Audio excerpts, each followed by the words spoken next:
పిఠాపురం పవన్ అడ్డా ఇది ముందే క్లారిటీ ఇచ్చేశారు నాదెండ్ల మనోహర్. ఇప్పుడు జన సైనికులకి జనసేనకి మరొక సంకేతం అయితే పంపించారు. పిఠాపురంలో పవన్ సత్తాకు సంబంధించి ఒక క్లియర్ కట్ సంకేతం ఇచ్చినట్టయింది. తాజాగా నిర్వహించిన సభ ఏదైతే ఉందో ఆవిర్భావ దినోత్సవ వేడుకల్లో ఆయన మాట్లాడిన మాటలు ఏవైతే ఉన్నాయో మొత్తం అంటే పిఠాపురం అనేది మెయిన్ కాపు సామాజిక వర్గం బలంగా ఉన్న ప్రాంతం.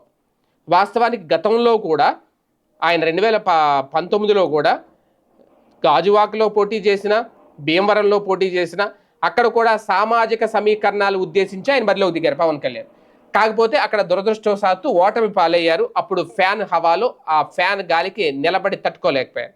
ఇప్పుడు సైకిల్ హవా ఉంది కాబట్టి, కూటమి హవా ఉంది కాబట్టి ఖచ్చితంగా పిఠాపురంలో విజయం సాధించారు పవన్ కళ్యాణ్. అయితే ఇప్పుడు ఖచ్చితంగా ఇప్పుడు ఆ స్థాయిలో ఆయన పిఠాపురంలో సభ ఎందుకు పెట్టారంటే, ఒకటి ఆయన గెలిచిన నియోజకవర్గం, రెండోది ఇక ఈ నియోజకవర్గం కంప్లీట్లీ తనదే అని చెప్పాడు. ఎందుకంటే కంప్లీట్గా పవన్ కళ్యాణ్దే పిఠాపురం నియోజకవర్గం. ఇప్పుడు ఆయన రేపొద్దున ఎన్నికలు ఇంకో నియోజకవర్గం నుంచి అయితే బరిలోకి దిగరు కదా.